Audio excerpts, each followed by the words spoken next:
Greg's mother, and I've been living, I guess, the worst nightmare a mother could live.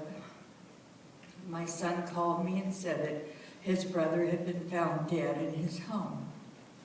I said, what? That's, come on, what? I just talked to him the other day.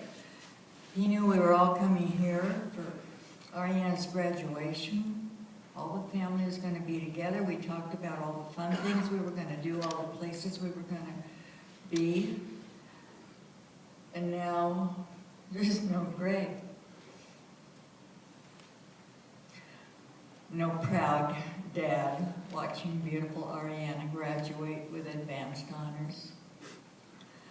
No father of the bride waiting for his darling Lexi to get married this year. I believe in destiny, and that's the only thing that's kind of holding me together, because what'll be will be. But oh, it hurts. It really does. So we have memories, and I have great memories of Greg. What a neat kid he was. Cute, funny, vivacious. He couldn't wait to get out of the house in the morning to go play with the kids in the neighborhood. If he went to nursery school, he had a buddy immediately. If he went on a camping trip, he had a buddy immediately. Wherever he went in school, he had friends galore. When he was younger than the kids that had after-school dances, the girls would sneak him in because he would dance with all of them, and a lot of the boys didn't.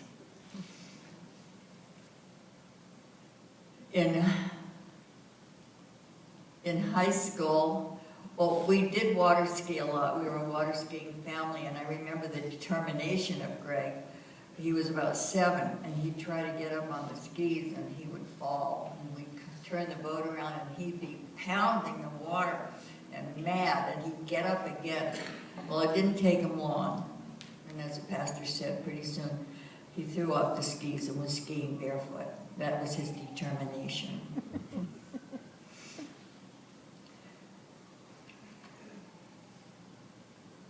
When he was a little kid, he was gregarious. He loved people, and every time we got together with a crowd, he had a joke, and he told that same joke over and over again. What if this guy's wearing a hat and he cuts off an ear? What would happen?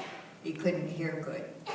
And what if he cut off the other ear? He couldn't see because his hat had fallen over his eyes. And he told me after he grew up, he said, I never got that joke. I just kept telling it until people laughed.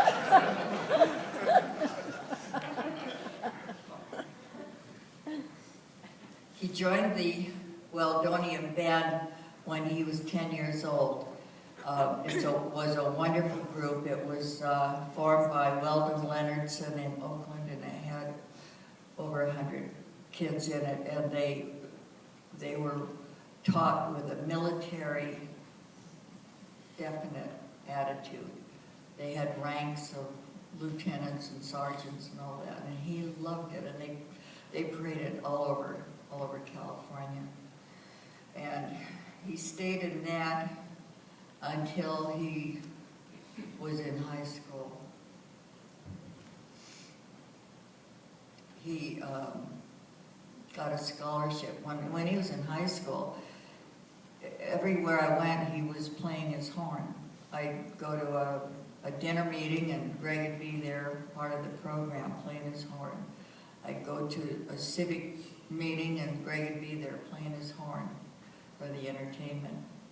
And he got all kinds of trophies and awards, and he did get a scholarship to the San Francisco Conservatory of Music. And he was there until he had an opportunity to go with his girlfriend on a tour with Jerry Sunshow, and that was where he took off. And they traveled all over. He was with a lot of different bands. He came down to Vegas. When he came to Vegas, I thought, wow, my kid's going to Las Vegas. and he did okay. And when he was writing all this music, I'd say, how can you do that? how do you know how to do this? He'd sit in bed and write 8 different parts for his group. He says, that's what I learned at the conservatory. We've gotten some wonderful responses on Facebook. Marilyn Garrison Blair, darling Marilyn.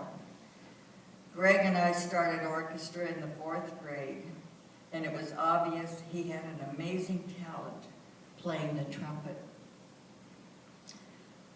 John Nassam says, the beauty of what we perceived in Greg's composing and the sheer power that the pen in Greg's heart and soul would pull out of us.